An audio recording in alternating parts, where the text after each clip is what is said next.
de la ley laboral? ¿Cómo nos impactan las medidas económicas que toman los gobiernos de turno?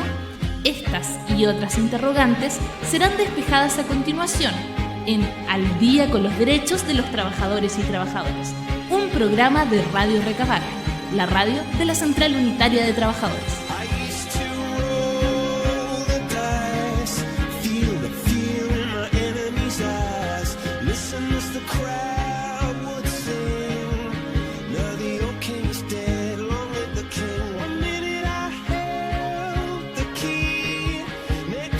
Ahora, ¿se podría? ¿Qué pasa?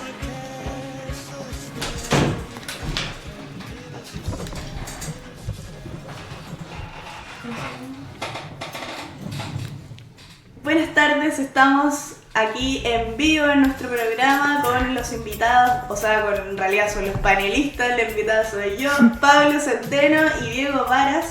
Y hoy día vamos a estar hablando del proyecto de flexibilidad laboral, de esta nueva mesa técnica transversal, según el presidente Sebastián Piñera, que anunció ayer. Y además vamos a estar hablando también de la pugna que hay entre el Tribunal Constitucional y la Corte Suprema, que se ha visto acentuada por esta demanda. Bueno, aquí nos va a explicar bien los abogados. Diego, ¿cómo estás? Bien, ¿y tú, Araceli? Un gusto estar contigo hoy día. Gracias, igualmente, Pablo. Hola, Araceli, buenos días. Buenas tardes ya. Buenas tardes, sí. Buenas tardes. Buenos días, buenas tardes. Buenos días, buenas tardes. Volviendo al programa con harta noticia y con harta discusión política en materia laboral. Como siempre. Como siempre. Siempre está bien movido el tema laboral. Sí, así que es hay bastante que conversar e informar. Así que partamos hablando de este proyecto de flexibilidad laboral. Que propone el gobierno. Que propone el gobierno, claro. Sí, bueno, estaba marcado en la agenda desde ya un buen rato. Aunque el proyecto está detenido en el Congreso, yo creo que hace 5 meses en que el proyecto está ahí, está descansando, porque desde que se presentó fue transversal, o sea, no transversal, en la oposición al menos transversal el rechazo, para el otro lado, más o menos todos de acuerdo. Entonces no tienen los votos. Entonces, ¿qué ha tratado de hacer el gobierno? Ha tratado de, también se vio en jaque con el proyecto de la diputada Vallejo, de reducción de 40 horas y con la gran aprobación, eso sí, transversal de Chile. Creo que el 75% de la sociedad aprueba el proyecto. Entonces el gobierno se vio en jaque con su proyecto tratando de salvar su propio proyecto de ley y obviamente por lo que han dicho en las declaraciones abiertas el presidente, el propio ministro también, que están completamente de desacuerdo, han tratado de incluso inconstitucional el proyecto de la diputada Vallejo y naturalmente para tratar de llevar adelante su agenda flexibilizadora en temas laborales.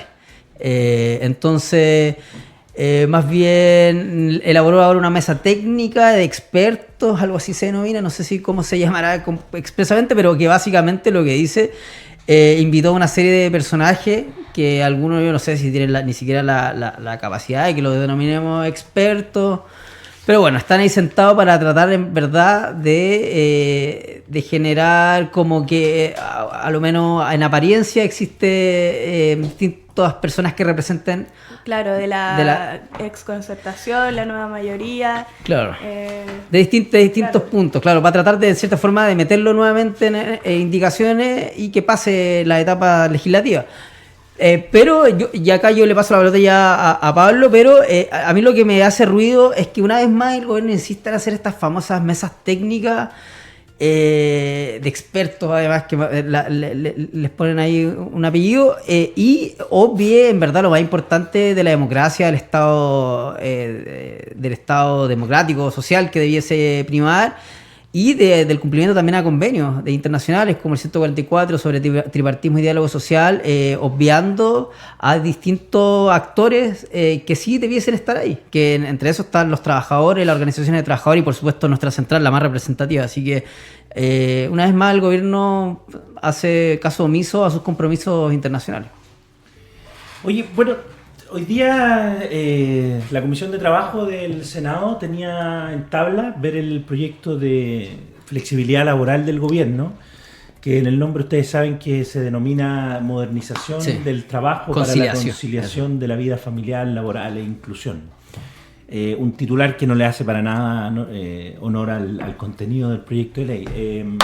Nosotros íbamos a ir a la Comisión de Trabajo y la verdad que nos fuimos como Fundación Instituto de Estudios Laborales porque se nos informó desde la comisión que al parecer el ministro no iba a exponer completamente el inicio de este proyecto y más bien se iban a ver normas de procedimiento, efectivamente ver cuánto tiempo iban a citar gente a exponer sobre este proyecto. Nosotros como FIEL vamos a ir a dar nuestra opinión sobre este proyecto de ley de flexibilidad laboral. Pero básicamente tiene que ver con esto que dice Diego, ¿no? El hecho de que ayer el gobierno en La Moneda, con el presidente, yo creo que con los ministros más importantes políticamente del área económica, estamos hablando de Hacienda, Economía, Trabajo, y obviamente el presidente se conforma esta mesa, comillas, técnica, con, claro, gente bastante afín al gobierno, tanto en lo político como también en lo ideológico. O sea, nadie podría decir, por ejemplo, que Rodrigo Valdés es cercano a posturas como de la ex nueva mayoría en materia laboral, sino que más bien era un ministro que, a pesar de ser el ministro de Bachelet, siempre lo vimos más bien en contra de profundizar ciertos derechos laborales y bastante a favor de las posturas que están contenidas en este proyecto que el gobierno pretende indicar a partir de lo que haga el estudio de esta mesa. Yo concuerdo con Diego, yo creo que la mesa tiene un doble objetivo. Por un lado, tratar de hacer frente a una avalancha que le significaba al gobierno el proyecto de las 40 horas de las diputadas Camila Vallejo, Carol Cariola, y una bancada más amplia, transversal, que apoya esta propuesta y que además tiene bastante apoyo ciudadano, por lo que uno puede ver, digamos, y revisar en las encuestas. Y es una forma, yo creo, de efectivamente tratar de hacer frente desde lo político, ¿no? Ayer la diputada Camila Vallejo, a través de una declaración, manifestó que en realidad el gobierno está desorientado, porque claro, en un primer momento ellos se oponen a la idea de reducir, después dicen que en realidad van a indicar su proyecto de ley de flexibilidad laboral, reduciendo la jornada a 41 horas, adelantan que el proyecto es inconstitucional y luego arman esta comisión técnica. Entonces, claro, uno ve ahí como un intento desesperado de paralizar. Pero en lo político yo creo que también tiene un objetivo. Y de alguna manera, esta comisión técnica, y ahí yo creo que está el riesgo, entiendo que en el programa anterior hicieron un contacto con el diputado Andrade, en el programa que nos precede, y él un poco defendía su participación en esta comisión técnica. Y yo creo que lo complejo de la participación de él y de otros actores ligados o vinculados al mundo de la oposición, más allá de que sus propios partidos han salido a recalcar que ellos participan a título personal, el presidente del Partido Socialista, Álvaro Elizalde, señaló claramente que la participación del ex ministro del Trabajo, ex diputado Osvaldo Andrade, era más bien a título personal y que en ningún caso comprometía ni al Partido Socialista ni a las bancadas, digamos, del PS en el Congreso, y que por tanto era una opinión personal la que él iba a expresar en esa mesa técnica. Algo así como Pero de alguna manera lo que hay aquí, y por eso también es complejo la participación de la OIT en esta mesa, que nosotros entendemos que al parecer no es tan como se mostró en los medios de comunicación, etcétera. Lo complejo es que de alguna manera esta mesa, lo que va a tratar de hacer el gobierno a través de ella es legitimar, ¿cierto?, en términos políticos y sociales, lo que ya a esta altura es claramente un plan laboral 2.0. ¿ya? O sea, la agenda del gobierno, la reforma a la en diversos campos es un plan laboral. Y lo vemos, y nosotros creemos nítidamente que uno puede identificar 3 líneas de acción en este plan laboral. Uno que tiene que ver con la debilitación del actor sindical representativo de Chile.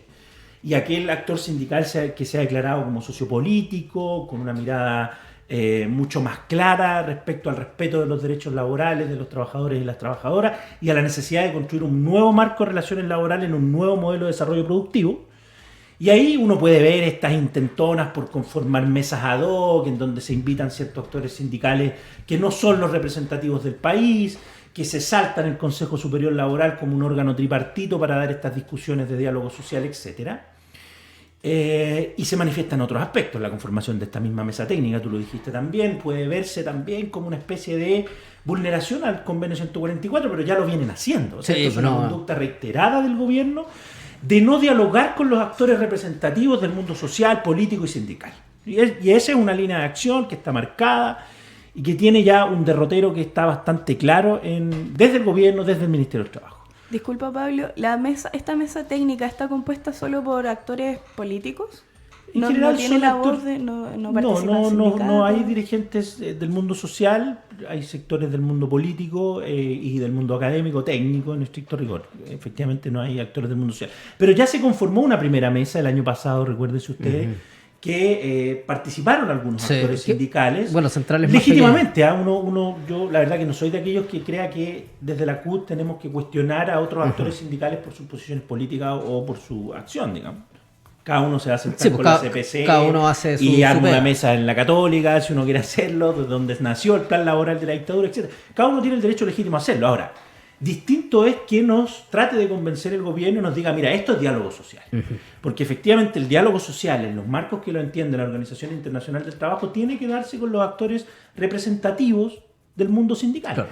Y les guste o no al gobierno y a las otras centrales sindicales, el actor representativo, porque lo dicen los números, digamos, tema objetivo, es la CUT, digamos. Entonces no puede haber diálogo social si es que efectivamente no está la CUT presente en estos espacios. Y para terminar la idea, una segunda línea de acción tiene que ver con utilizar a la Dirección del Trabajo como instrumento de debilitación de los derechos laborales y sindicales.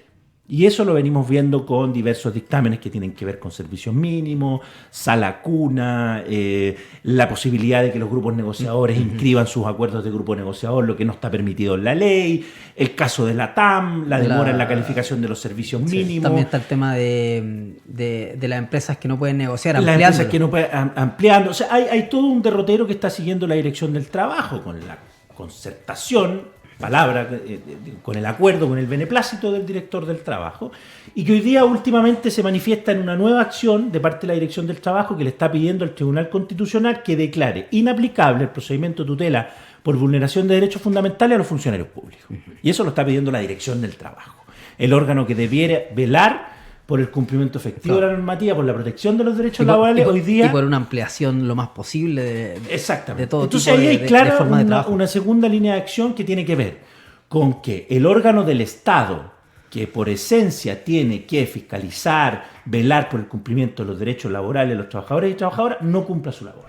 Y todo lo contrario, debilite ese rol. Y eso viene a concretarse desde el punto de vista legislativo con el proyecto que mandaron de modernización de la Dirección del Trabajo, que ya lo hemos analizado aquí, debilita la Dirección del Trabajo en varias de sus funciones.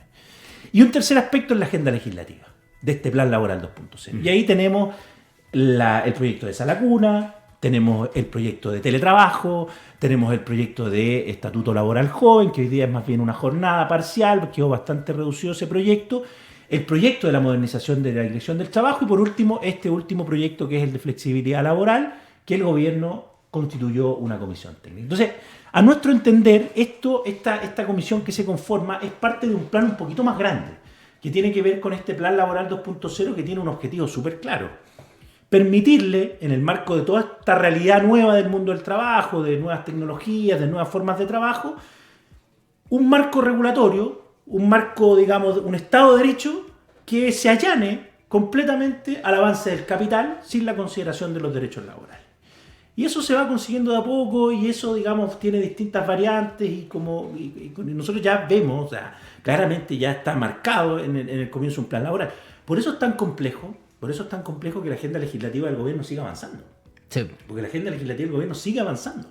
Y la oposición, y aquí una crítica y una autocrítica también, desde el punto de vista de aquellos que creemos que estamos en la oposición comprometidos, no hemos sido capaces de ponernos de acuerdo con una postura clara respecto a esta agenda.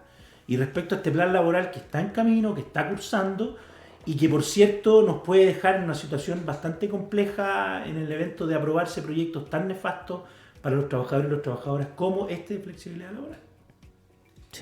Sí. También quiero contarles que el lunes vino a una reunión aquí a la CUT John Messenger, que es un investigador, un experto de la Organización Internacional del Trabajo, que vino justamente a presentar un informe en el que analiza y desglosa varios de estos puntos y de por qué este proyecto de flexibilidad no es producente.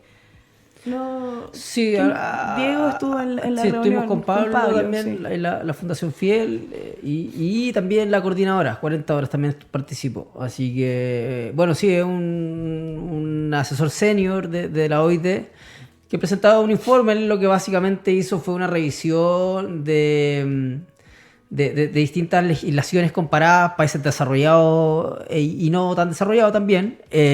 Básicamente hizo una revisión respecto a los efectos que tuvo, por ejemplo, políticas de reducción del trabajo y también de flexibilidad, según sea el caso. En todas no se aplicó flexibilidad, pero sí en algunos casos sí.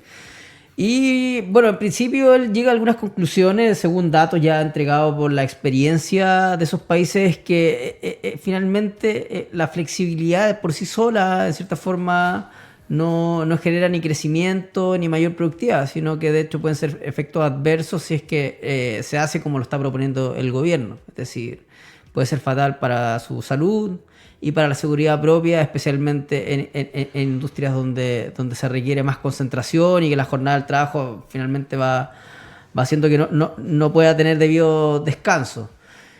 Pero lo que sí tenía efectos positivos, sí o sí, y eso fue unánime, el asesor de OIT, es respecto a reducir la jornada laboral. ¿Ya? Eso sí traía efecto, incluso él decía que generaba un shock inicial de crecimiento al disminuir la cantidad, o sea, disminuir el desempleo. Finalmente, muchas empresas se tienen que ver la necesidad de contratar en algunos casos, no en todos, y que en otros era marginal. Es decir, por ejemplo, él decía, el caso del comercio, por ejemplo, la gente que va a ir a comprar zapatos, que va a ir a comprarse ropa, que son bienes que, si bien podemos considerarlos de primera o segunda necesidad, más bien de segunda, no todos necesitamos siempre andar con tener todos los días ropa. Básicamente ya tenemos un closet lleno de composición, entonces nos organizamos. O sea, no es algo tan traumático. Lo mismo con las horas de ir a comer. Uno no se ve mayormente afectado si cierra una hora antes un local, por ejemplo. Son cosas que... Y para lo demás existen políticas como ir aumentando... la aplicación en periodos. Hablaba también de la vacancia legal que se usó, por ejemplo, en Portugal, creo que se usó, que fue como ya de aquí a 2-3 años se aplica, entonces las empresas pueden ir ya buscando fórmulas para organizarse, pero que en general traía mucho más efectos positivos que la flexibilidad. Por tanto, de cierta forma le da el favor. O sea, cuando observamos también, cuando el gobierno dice que hay que observar como la experiencia y la técnica, bueno, acá hay un informe que ratifica en cierta forma la posición de la diputada Vallejos, Carol Cariola y todos los que están detrás, en que sí realmente produciría efectos beneficiosos tanto para el trabajador, que en realidad es lo que se está buscando. Tampoco seamos ilusos. En realidad uno habla del crecimiento y todo más que nada para contrarrestar las críticas, pero en realidad lo que estamos tratando de velar es más bien lograr estos objetivos de conciliación de vida familiar, de descanso suficiente y además también dar cumplimiento a recomendaciones de la propia OIT que dice que la reducción del trabajo tiene que ser progresiva, ¿ya? Diego, ¿y hay alguna manera de mezclar la flexibilidad con la reducción? No sé, en este caso de hacer una mezcla de las mejores cosas de ambos ahí yo creo que proyectos. Pablo puede hacer una mejor, pero ya yo creo que en Chile ya existe suficiente flexibilidad. En eso como central hemos sido súper claros. Hay varios artículos, muchos artículos, de hecho el famoso artículo 22, que hay varios de los que nos están escuchando en inciso segundo, ya dispone completamente el trabajador. Tenemos la jornada especial en el comercio, tenemos jornada especial en el área marítima, tenemos ya, yo creo que ya hay suficiente flexibilidad. Ya, bueno, ahora va a entrar el tema del... de cierta forma el estatuto, que ya no es estatuto, sino que esta normativa laboral joven también le aplica ya cierta flexibilidad en ese caso. Es decir, en casos puntuales donde sí realmente se requiere tener a lo mejor una cierta flexibilidad o una cierta adaptación ya existe. Por tanto, también incluso existe también la posibilidad de negociarlo en acuerdos de pacto, de adaptabilidad que fueron introducidos por la reforma 20.940. Así que no consideramos que sea necesario entrar a discutir algo que ya hemos discutido. Es decir, nos tratan de meter más flexibilidad cuando en realidad lo único que hemos discutido ha sido flexibilidad. Nosotros lo que queremos es decir, o sea, que estas normas que yo te hablo, a lo mejor en su momento hubiese sido necesario, mientras se propuso eso, haber metido el tema de la reducción horaria. Lo que pasa es que ha sido pura discusión de flexibilidad y ahora queremos hablar de nuevo de jornada laboral. Por tanto, tratar de meter el tema nuevamente como si fuese novedoso, cuando en realidad lo único que hemos conversado ha sido eso. Entonces no consideramos que sea necesario, y eventualmente en casos puntuales donde quizás en industrias estoy pensando en industrias como el core y todo eso, ellos ya tienen formas también en donde ya han logrado acuerdos en organizaciones que tienen el poder también para poder lograr acuerdos justos, equilibrados, en consideración tanto a los intereses de la empresa, pero también como de los trabajadores. Entonces ya existe acuerdos de esa índole. El tema es que tenemos que preocuparnos por la gran mayoría de los trabajadores que no tienen organizaciones lo suficientemente fuertes para negociar. Entonces no consideramos que más flexibilidad sino que preocupémonos ahora de la jornada laboral. Y que por cierto genera efectos súper positivos en productividad. De hecho, este informe de John Messenger decía que la productividad había aumentado en estos países con solo reducción laboral, de jornada laboral. O sea, hay pruebas técnicas de que funciona la reducción de Sí, jornada. de todas maneras. También genera nuevos puestos de trabajo en aquellas empresas en que se ven con la necesidad que no son la gran mayoría. También seamos claros, como te explicaba, hay empresas en que una reducción de 1 hora diaria implica que la gente se reorganiza, y que, por cierto, probablemente ahora que todos tenemos 1 hora menos, nos vamos a poder organizar incluso mejor, porque si bien vamos a tener 1 hora menos para llegar a lo mejor a un local a comprar algo, también ya tenemos 1 hora más de menos en nuestro trabajo. Por tanto, igual se ve adaptado a ambos efectos. Así que, bueno, ahí Pablo a lo mejor puede tomar la pelota en algún aspecto que sí, no, bastante interesante. O sea, yo acuerdo lo que dice el Diego en general. John Messenger es el especialista en Ginebra de la Organización Internacional del Trabajo sobre tiempo de trabajo, ¿ya? Sobre todo lo que tiene que ver con la discusión de la jornada. Como ustedes saben, yo creo que una de las preocupaciones más antiguas de los sindicatos, de los trabajadores y las trabajadoras, ha sido la regulación del tiempo de trabajo, ¿no? La jornada, cuánto tiempo se trabaja, cuánto tiempo hay para descansar, cuánto tiempo hay de descanso entre jornadas, si tengo derecho a descansar en la semana. Recuerden ustedes la lucha histórica del comercio por el 7º día. Uh-huh. El primer convenio de la Organización Internacional del Trabajo del año 1919 era precisamente el convenio sobre el tiempo de horas de trabajo. Y tenía que ver con la lucha histórica del mundo sindical en el siglo XIX ya, sobre esto de regular las 8 horas de trabajo, 8 horas de descanso y 8 horas para compartir y para poder socializar finalmente, ¿no? Entonces, este debate hoy día no es nuevo, digamos. ¿Ya? La ordenación, la regulación del tiempo del trabajo, que efectivamente es lo que se dedica a investigar John Messenger, bajo los parámetros y los principios de la Organización Internacional del Trabajo, dentro de los cuales forma parte sustantiva el concepto de trabajo decente, ¿ya? Uh-huh. Porque ese es el marco de investigación que tiene John Messenger. John Messenger dice, mira, nosotros vamos a investigar sobre cómo debieran ordenarse las reglas del trabajo bajo un paraguas de trabajo decente, es decir, un trabajo que tenga ciertos derechos mínimos garantizados, que tenga otros derechos que tienen que ver con libertades sindicales, remuneraciones justas, etcétera, ¿no? Entonces, él viene en un momento que es bastante particular en Chile, porque efectivamente en Chile estamos en esta discusión, ¿ya? Por un lado se plantea la discusión de la reducción de la jornada de trabajo para efectos de... yo lo veo más como un mecanismo para hacer frente incluso a las nuevas realidades de trabajo, porque una jornada de 40 horas permitiría mucho mayor posibilidad, por ejemplo, de contratar a otros trabajadores, lo que dice Diego, que es lo que tiene que ver con la productividad, etcétera, ¿no? Pero también hay una respuesta del mundo más neoliberal a estas nuevas formas de trabajo y a esta nueva realidad del trabajo, y que tiene que ver con flexibilizar. ¿Y qué significa flexibilizar en el lenguaje, digamos, para lo que del cotidiano, ¿no? Flexibilizar significa que allí donde existe una regulación de jornada delimitada por ley o por un contrato colectivo, el empleador tenga la posibilidad, junto o no con el trabajador, de modificar esas reglas. Y por tanto, allí donde hay un descanso garantizado el fin de semana, se pueda modificar esa situación. Donde hay una jornada de descanso entre jornadas, se pueda modificar esa situación. Donde hay un descanso garantizado al año, se pueda modificar esa situación. Y donde hay una jornada diaria regulada, se pueda modificar esa situación. Y esas modificaciones... Y eso es flexibilidad. Y así se entiende la flexibilidad. Pero dentro de la mundo. ley.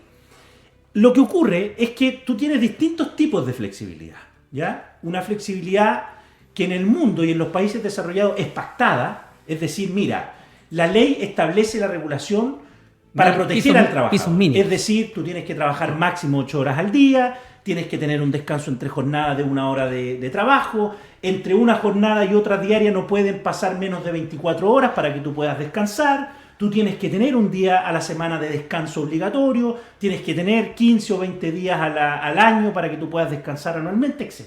Y esos son los pisos legales, ¿no? Y lo que se hace en los países desarrollados, gran cantidad de los países OCDE, esos límites y esas reglas pueden ser flexibilizadas, pueden ser negociadas. Es decir, allí donde, por ejemplo, hay un descanso garantizado a la semana, puede ser que tú no te tomes ese descanso garantizado y tengas que trabajarlo y acumularlo con otro. ¿Por qué? Porque efectivamente hoy día lo que ha tratado de hacer, y de producto de las nuevas reglas, de las nuevas formas de producir, estamos hablando de la empresa 24 horas, ¿no? Sobre todo en la prestación del servicio. Uno lo ve en el comercio, etc. Por más de que aquí también hay una concepción bastante neoliberal de la empresa, porque efectivamente lo que dice Diego y lo que decía John Messenger, en otros países el comercio cierra el día domingo. Sí. Y nadie se muere, digamos. De hecho, hay países que los lunes... Tú vas en Francia, por ejemplo, hay algunos lugares donde sí, están cerrados los malls, están cerrados los negocios, y nadie se muere. Porque hay una planificación social que entiende que el descanso en día domingo es importante. Y por tanto tú te planificas para ir el sábado, o el viernes, o en la semana, etc. ¿Ya? Pero a pesar de eso, los países desarrollados que han permitido flexibilidad, donde se reconoce mayor espacio de la libertad sindical, esto se negocia. Pero se negocia a través con dos condiciones básicas. Uno, que sea a través de sindicatos fuertes, ¿ya? Estamos hablando de sindicatos representativos que efectivamente aglutinan a una gran cantidad de porcentaje de trabajadores y trabajadoras. Y por otro lado, generalmente se hace por nivel sectorial o ramal. Es decir, se hace por un rubro de actividad económica. Y con un rubro de sindicatos y con un rubro de empresas. No se hace por empresa. Por una razón muy simple. Primero, porque las condiciones generalmente del sector son las mismas, pero además porque en la rama o en el sector la organización sindical tiene mucho más fuerza. Evidentemente. Ahí donde el sindicato va a ser más grande y por tanto la negociación va a ser más equilibrada, ¿no? Tú vas a tener un sindicato grande que va a poder negociar con un conglomerado de empresas, pero vas a tener más fuerza porque aglutinas a una gran cantidad de trabajadores. Por si no hay acuerdo, hay huelga y la huelga va a ser mucho más importante y afectadora en cierta medida. Y por lo tanto va a haber mayor poder negociador del sindicato. Pero este modelo que nos plantea el gobierno de flexibilidad en su proyecto de ley es contrario a todo esto. Porque nos dicen, mira, primero, Chile tiene, como bien dice Diego, márgenes absolutos de flexibilidad laboral, en términos de jornada. Lo ha dicho Diego, digamos. Artículo 22, jornadas excepcionales, polifuncionalidad, hay subcontratos, o sea, hay una serie de reglas en el Código del Trabajo. Nosotros hicimos una presentación donde hay una lámina que es abusiva en términos de contenido, pero porque es abusivo el derecho laboral en materia de flexibilidad. Es como media página... Pero solo enunciando, solo enunciando, claro, artículo tanto y cómo se titula, ni siquiera, porque ya solo copiar los artículos tenéis como 10 páginas. Entonces hay una serie de cantidad de normas en el Código del Trabajo que hoy día ya permiten flexibilidad laboral. Por tanto, no es cierto este mito que dice el gobierno y que dicen los empresarios de que en Chile el Código del Trabajo es una camisa de fuerza para el mercado de trabajo para la producción. Eso no es verdad.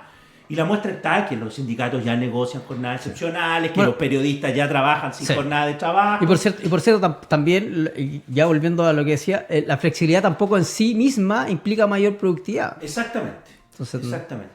Pero además lo que quiere hacer el gobierno, o sea, sumado a esta realidad y sumado al hecho que en Chile no hay negociación ramal, porque eso fue prohibido por el plan laboral de la dictadura, sí, no hemos podido avanzar más allá que por la vía de los hechos y del poder sindical se ha podido en algunos espacios. Por ejemplo, en las negociaciones de los subcontratos en el cobre, los acuerdos marcos. Creo que los panaderos también lo hacen. Los panaderos, exactamente. El transporte tienen algunos espacios de negociación ramal. Pero más allá de que eso ha sido por la vía del poder colectivo y de la libertad sindical y de la estrategia sindical, lo cierto es que la ley no reconoce la posibilidad de negociación ramal. Entonces, junto con esa realidad, junto con reconocer, junto con el hecho de que además tenemos una huelga hiperreglada en Chile, porque a diferencia de lo que pasa con otros modelos, porque generalmente se nos muestra una pura parte del muñeco, ¿no? Entonces nos dicen, no, mira, en otros países del mundo se permite negociar, Sí. claro, pero ahí se permite negociar ramal, hay negociación más allá de la empresa, la huelga no está pensada solo para un momento de la negociación colectiva Claro. arreglada. En Chile el empresario sabe 3 años antes, cuándo le van a hacer una negociación colectiva, o Sí. sea, una huelga, cuándo eventualmente podría tener Entonces- una huelga. Eso en otros países es una locura. No, incluso hay casos, por ejemplo, el caso de la interempresa, en que contrata más gente si es que está cerca de los márgenes para que no esté obligado a negociar, pues cuando necesita tener más cuerpo. Entonces al final también logra jugar con esta regla y lo termina desvirtuando.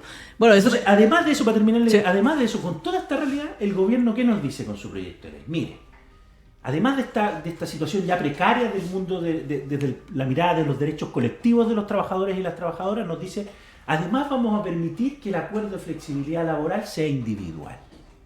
claro. Es decir, suprime Es decir, suprime Sí. al sindicato. al sindicato. Ya de partido un sindicato que en el marco estrecho de la libertad sindical que tenemos tiene poco poder, lo Ya es suprime débil, sí. completamente, o sea, lo elimina de cuajo, pero además nos tratan de convencer que ese acuerdo que el individual trabajador puede llegar a obtener con el empleador le va a ser beneficioso.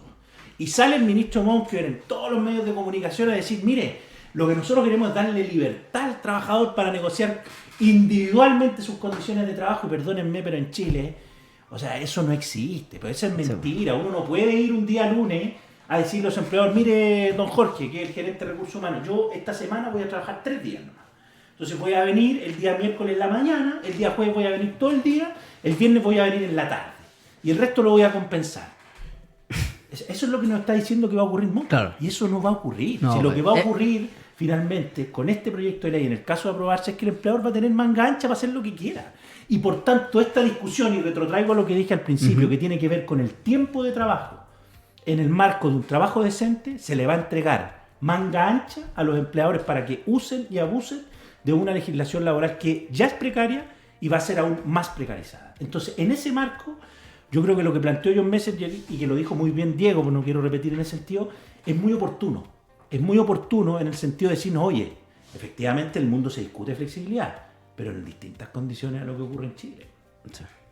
Sí, no, sí, sí. Bueno, yo quería complementar la idea de, siempre se habla de que, claro, los países más productivos son los que tienen más libertad económica y siempre se tratan de llevar el discurso para allá, pero claro, obvian que esos países que nombran, en gran parte de ellos, que están por lo menos en el top 10, tienen sindicatos súper fuertes donde están obligados a negociar ramalmente, donde las condiciones que establece la normativa son pisos mínimos, donde hay una negociación ramal que luego además las propias sindicatos pueden negociar, mejorar incluso en empresas, es decir, hay a lo menos 3 instancias, la legal, la sindical a nivel nacional o ramal, y luego ya a nivel de empresa, es decir, las garantías que se otorgan a esos trabajadores para realmente equilibrar la balanza, si finalmente esto es un tema estructural. Es decir, la relación laboral y el derecho laboral nace, su esencia, su ontología de función es tratar de equiparar esta diferencia que es estructural, es decir, el gerente con o sea, el dueño de la empresa con su poder absoluto de económico, de disponer de ese trabajador, de su tiempo, de despedirlo incluso, y el trabajador por otro con su necesidad económica de trabajar para poder tener dinero y mantenerse. Entonces, finalmente nace la idea de organizarse y ahí hacer frente. Entonces, finalmente lo que viene a hacer esta propuesta del gobierno es desconocer la esencia misma del derecho al trabajo y prácticamente volver a lo que era como las relaciones de orden civil, es decir, que tratar de considerar a iguales a aquellos que no lo son, que es imposible hacerlo individualmente. Así que Sí, y ahí, bueno, en ese marco de pasarle el dato a los compañeros, las compañeras que nos escuchan hoy día en este programa Al Día con los derechos de los trabajadores, es que puedan revisar esta guía Sí. que elaboró John Messenger junto a un equipo de Ginebra y la OIT, porque es una guía bastante interesante en el marco de lo que estamos hablando. Esta guía se llama Guía para establecer una ordenación del tiempo de trabajo equilibrada. Es una guía que está editada por la Oficina Internacional del Trabajo en Ginebra. Está en las 3 versiones obligatorias, que es francés, inglés, y además hay una versión en español. Es una guía que tiene una fecha de impresión de este año, del año 2019, y ustedes la pueden encontrar en la página de la OIT, en la página de la OIT en español. Ustedes pueden encontrar esta guía para que la busquen. Yo creo que es una guía bien ilustrativa sobre cómo esta discusión tiene que darse bajo ciertos principios básicos, digamos. Y esos principios básicos los dice la misma guía: el trabajo decente, compatibilizar efectivamente la vida familiar, sociabilizar, un trabajo digno, etcétera. Porque muchas veces lo que ocurre con esta discusión es que, claro, el ministro Monker sale a decir, no, si el trabajador va a poder tener 3 días de descanso y por tanto va a trabajar solo 4 días. Pero claro, no nos dice que en realidad esos 4 días que va a trabajar hasta 12 horas al día. Claro. Entonces, cuando tú le preguntas a un trabajador, que lo preguntamos en la encuesta del barómetro sindical que lanzamos hace algunos meses atrás a partir de la misma FIEL y de la CUT en colaboración con la FES y el Centro de Estudios Mori, es que ¿qué nos dice la gente? Nos dice primero que no están de acuerdo con trabajar 12 horas al día. Nadie podría compatibilizar su vida familiar, laboral, que por cierto, además, social con un trabajo de 12 horas al día. Y nos dicen, bueno, ¿y qué harían en ese marco con un día libre a la semana? Y lo que dice la gente, un gran porcentaje, el 74%, dice dormir. Sí. O sea, en solo definitiva, dormir. Solo dormir. Entonces, tú lo que estás haciendo en este marco con lo que pretende el proyecto del gobierno es precisamente seguir precarizando las condiciones de trabajo. Y eso es lo complejo. Y yo creo que eso es lo complejo de la comisión técnica y de la gente que va a sentarse a esa comisión técnica, que tiene además otra mirada. No, y a veces no trabajan tampoco, no vienen del mundo del trabajo. Claro, uno puede entender al exministro Andrade que él quiera ir a defender el proyecto de 40 horas a esta comisión. Y es legítimo, ¿no? Pero la señal que va a tratar de transmitir el gobierno va a ser otra. Va a sacar una indicación de esa comisión que le permita legitimar su proyecto de flexibilidad laboral. Un proyecto que, como ya hemos visto, lo ha dicho Diego, lo dijiste tú también, saca al sindicato de esta negociación, elimina ciertos límites de protección en materia de jornada. Entonces, en definitiva, lo dijo una vez la Bárbara o Norberto, no me acuerdo quién lo planteó, dijo, mira, si al final este proyecto lo que hace es entregarle facultad absoluta al empleador para disponer del trabajador 24 horas al día, 7 días a la semana. Y esa cuestión es súper grave. En ese sentido, ¿podría ser un retroceso en cuanto a derechos laborales? Es absolutamente. De hecho, José Luis Ugarte hablaba de la flexi-rigidez. Es decir, la flexibilidad implica flexibilidad para un lado, que es para el empleador, pero para la otra es totalmente rígido. Es decir, pierde tiempo de disposición propia. Es decir, si el trabajador te está avisando, el empleador te va a avisar 2 días antes, recién que durante la próxima semana o durante el día jueves y viernes y sábado te toca trabajar, tú no vas a poder estar organizando tu vida porque siempre vas a tener que estar esperando cómo te va a tocar organizar esa semana el trabajo, que pueden ser jornadas de hasta 12 horas. Es decir, se pierde completamente la libertad de autodeterminación, básicamente, que es cómo distribuyes tú tu tiempo libre. Y queda completamente entregado. Entonces, por eso hablaba de flexi para el empleador que tiene toda la posibilidad de distribuir el tiempo, pero completamente rígido para el trabajador organizar el suyo. ¿Qué es lo que se espera ahora en esta mesa técnica? ¿Cuáles son los siguientes pasos? O sea, lo que ha dicho el gobierno es que le va a dar un plazo de 8... Espera, ¿te puedo hacer una consulta? Igual encuentro un poco absurdo a propósito que se haga la comisión mientras también se quiere entrar a discutir, porque ¿qué le va a decir tanto? O sea, este informe se va a demorar por lo menos 30, 60 días, el de la comisión de expertos, pero paralelamente se está reanudando el de flexibilidad. No, lo que ocurre ahora me están contando justo en este momento, la noticia en vivo. Sí, la noticia en vivo. El ministro está en la Comisión de Trabajo del Senado, pero al parecer estarían llegando a un acuerdo para no comenzar la tramitación del proyecto o empezar exposiciones. Claro, porque tienen esta agenda con esta comisión técnica. Ahora, desde el punto de vista nuestro, lo que nosotros estamos haciendo también, porque no solamente podemos, digamos, ver lo que ocurre en la... Claro, no solo ser unos observadores, sino que ser actores. Desde la FIEL, ustedes saben que el año pasado, donde estuvo participando gente del mundo transversal de la oposición, Patricia Silva, ex directora del trabajo, Osvaldo Badenier, estuvo participando también Jerko Ljubetic, estuvo participando Andra Sutov, y los centros de estudio de la oposición. Estoy hablando de la fundación del PPD, Igualdad, que está ligada al socialismo, el ICAL, que está ligado al Partido Comunista, participó, la CDC también en algunos espacios, y Nodo 21, que es una fundación que está ligada al Frente Amplio.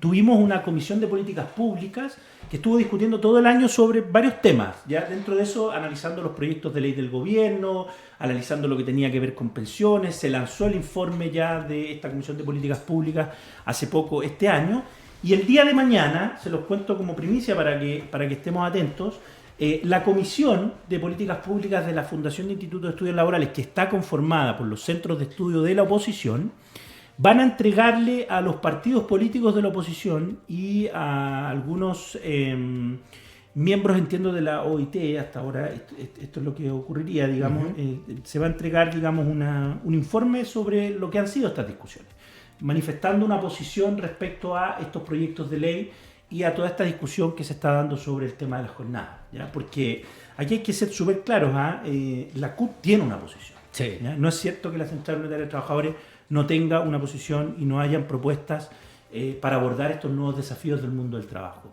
La CUT ha sostenido reiteradamente que la respuesta no es flexibilizar y precarizar a estas nuevas realidades, porque el temor que se nos trata de infundir desde el sector del gobierno y la derecha empresarial es decirnos, mira, si no flexibilizamos, lo que va a ocurrir es que la automatización va a reemplazar a los trabajadores y va a precarizar las condiciones de trabajo. Y por tanto vamos a tener más cesantía, más sueldos bajos, y por lo tanto tenemos que allanar el camino para que eso no ocurra, flexibilizando y precarizando. Y la verdad es que la respuesta no puede ser esa. En el mundo hay otras experiencias. Y aquí adquieren un papel fundamental las organizaciones sindicales y el diálogo social, Sí. Bueno, para poder buscar efectivamente esas soluciones. Lo que pasa es que el gobierno, primero, no quiere hacerlo con diálogo social, y por lo tanto trata de imponer una agenda legislativa ganándose 2 o 3 votos. Lo mismo que criticó anteriormente, hoy día lo está volviendo a repetir, con una agenda bastante neoliberal y por otro lado con contenidos que están absolutamente comprobados que, como decía Diego anteriormente, a partir incluso de los informes de John Messenger, han dado cuenta que no son efectivos. Si la flexibilidad no necesariamente produce más empleo, no necesariamente produce más productividad, entonces... de hecho, todo lo tiene efectos, puede tener muchas veces efectos puede tener contrarios. efectos contrarios. Entonces, la respuesta que se está dando del gobierno, nosotros lo hemos sostenido antes, es la misma respuesta neoliberal que se dio en un momento determinado de este país, en plena dictadura, que se fue profundizando en cierta medida en algunos aspectos, y que se dio cuenta que no fue efectiva. Y que hoy día nos tiene con índices de desigualdad brutales, donde la mayoría de los trabajadores de este país no gana más de 400.000 pesos. Entonces, quieren repetir una receta de un modelo que está agotado. Y en eso la CUT tiene posición, y bueno, hay que seguir marcando posición. Sí, yo creo que ahí hay un tremendo desafío por parte de aquellos que creemos que se puede construir otro modelo de relaciones laborales a partir de fórmulas distintas. Que no sean estas fórmulas de flexibilidad, precarización, destrucción del actor sindical y del diálogo social, en definitiva. De hecho, la fórmula yo he escuchado incluso algunos dirigentes decir, o sea, el tema de la flexibilidad podríamos eventualmente ser o no negociable. El tema es que las condiciones en las relaciones laborales colectivas no están dadas en Chile. Es decir, primero, para abordar ese tema, hagámonos cargo de otro tema, que básicamente establezcamos las condiciones de negociaciones ramales, sectoriales, obligatorias, y que obviamente establezca parámetros de equilibrar la balanza. Yo creo que desde ahí debería partir la negociación, pero lamentablemente también, como dice Pablo, el plan laboral nos sigue haciendo eco al día de hoy en algunas cosas, sobre todo especialmente yo creo que en las relaciones laborales colectivas no se ha avanzado nada, incluso en algunos hemos retrocedido aún más profundizándolo. Entonces no hay marco para entrar a esa discusión. Es decir, la discusión podría eventualmente ser interesante, pero naturalmente no creo que estén dadas las condiciones, y la central también entiende así, porque basta con solo ver cómo se negocia en otros países. Finalmente, claro, cuando te dicen, no, pero lo que pasa es que en España, en Alemania, hay flexibilidad. Pero sí, o sea, también nómbrame cuáles son las condiciones que rodean esa circunstancia. Es decir, en qué situación se pactaron, veamos quiénes conformaron las mesas negociadoras. Estoy seguro que va a estar ni siquiera organizaciones, a veces incluso las empresas tienen directores laborales, es decir, dentro del directorio laboral de la empresa en Alemania, uno de los trabajadores que conforma el directorio de esa empresa es un trabajador. Es decir, estamos hablando de mundos paralelos, no tienen relación alguna las condiciones de entonces no sé si hay mucho para discutir. Y ya parece que se nos acaba un poquito. Bien, sí, ya se No nos acabó nada el del tiempo. choque de trenes. Sí, No. sí, lo dejamos pendiente porque esa noticia va a tener harto para dar, porque hoy día el TC sacó una declaración. Sí. Va a tener hartas repercusiones, así que ahí vamos a estar hablando de esa pugna entre el TC y la Corte Suprema. Y bien, se nos ha acabado el tiempo aquí en el programa Al Día con los Derechos de las y los Trabajadores. Gracias, Pablo. Gracias y a gracias, ti. Diego, por acompañarnos. Un abrazo para los dos. Araceli, también gracias por estar acá Muchas también. gracias y nos estamos viendo próximo martes. Hasta pronto. Un abrazo a todos. Chao, que Chao, estén chao. bien.